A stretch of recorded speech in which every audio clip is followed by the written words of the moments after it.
Hello, hello, and welcome to another episode of Coffee with Dari.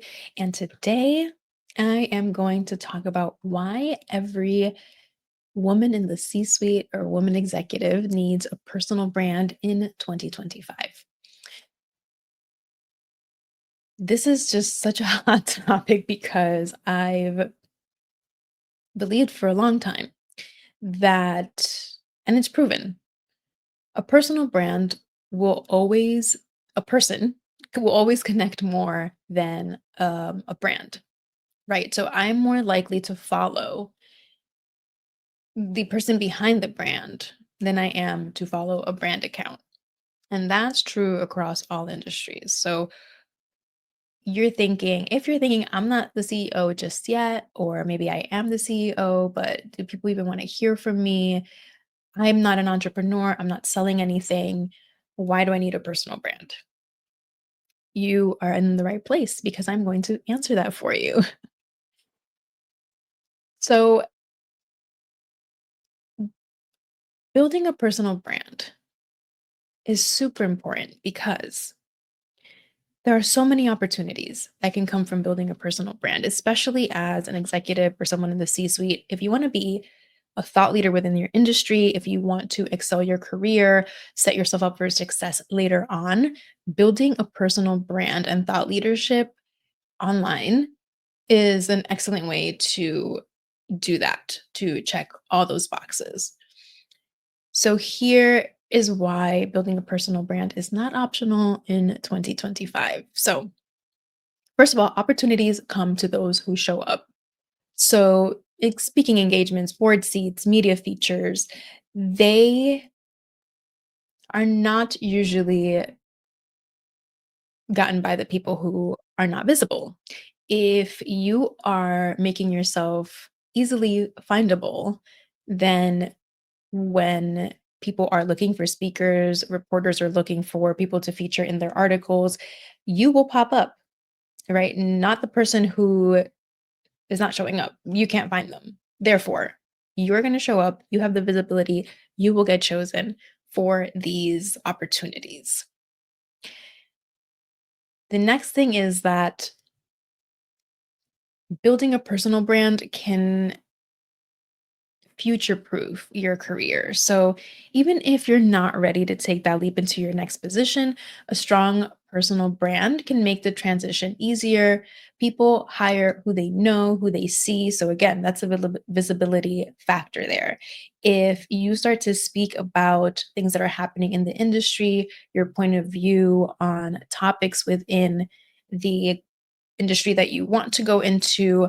Maybe it's thoughts about how things are going or how to manage people within a company that does what your company does or what your future goal company does.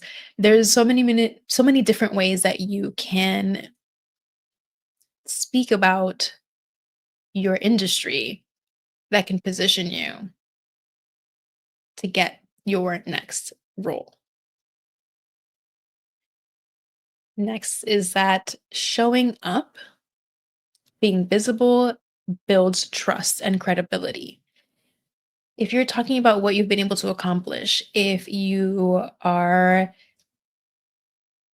sharing expert insights, if you're sharing your formula to how to get things done, that builds that know, like, and trust factor.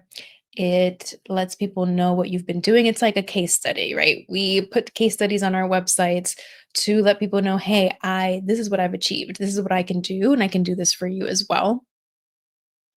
So your personal brand lends an insight into your reputation. So by sharing your thought leadership, um, it elevates both you and the company. If you're a CEO, your insights on what's happening in your industry is super important. People want to hear from the person who is running the company. And I mean, take a look at, I'm going to use an example that is relevant in my industry, but Instagram CEO, Adam Mosseri, he has a very strong personal brand and he shows up and he shows his family, he shows his personal life, but he also talks about what's happening in the company. And people are super invested in that. And people are more likely to follow him than they are to follow like the Instagram account, right? Because it's more interesting to follow the person behind the brand, the person driving these ideas than the brand itself. You feel like you get a little bit of an inside look. He answers questions from people in the audience. So it really builds that connection. And therefore, he has a little bit more reach than just the brand account. And next is that you can attract top talent and other opportunities. So people want to, especially nowadays, we are more voyeuristic. I'd like to say voyeuristic, maybe that's not the right word, but people want to know what is behind the brand, who is behind the brand, what their values are. And so that's really important when it comes to attracting talent because people will, again, love your insights. They'll love how you run the company, how you set company culture. If these are the things you're talking about, that is an avenue for you to attract top talent or talent within your industry that you want to tap into. Um, Again, that no like and trust factor is just so powerful.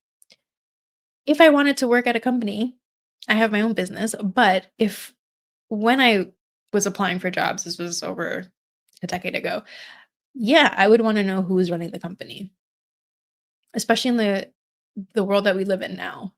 I wanna know who's running the company. I wanna know what their values are. I wanna know what their thoughts are. Do they believe in, employee advocacy? Are they doing what they can to support, specific communities? Are they what is their leadership style? Do I feel like they'll be really involved? These are all questions that can get answered by the content that you put out there. So if you are hiring or looking to hire, having a personal brand and attracting people through who you are can be very, very powerful. So the key takeaway here is that a personal brand is kind of phasing out of the nice to have when it comes to executives and leaders um, in the C suite. We're shifting out of that.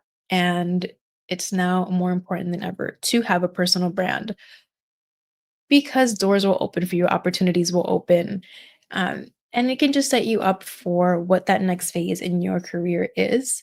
I think it's really important to think about what opportunities are available beyond just the work that you're doing now, even if though if it's within your industry, it doesn't matter. I think that visibility is key to solidifying yourself in your industry, in your career, and letting people know who you are. There's nothing wrong with that. I know that sometimes when we're working in the company, you want to do what's best for the team, for the company.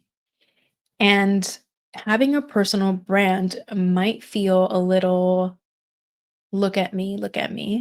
And I spoke about this in the last video. But actually, by building a personal brand, you can bring a lot more to your team, to your company. I just think it's underutilized, especially for women in the C suite. It's just, there's so much power in building a personal brand. Again, that visibility is just unmatched. If someone is trying to find talent, and you come up just because you put yourself out there.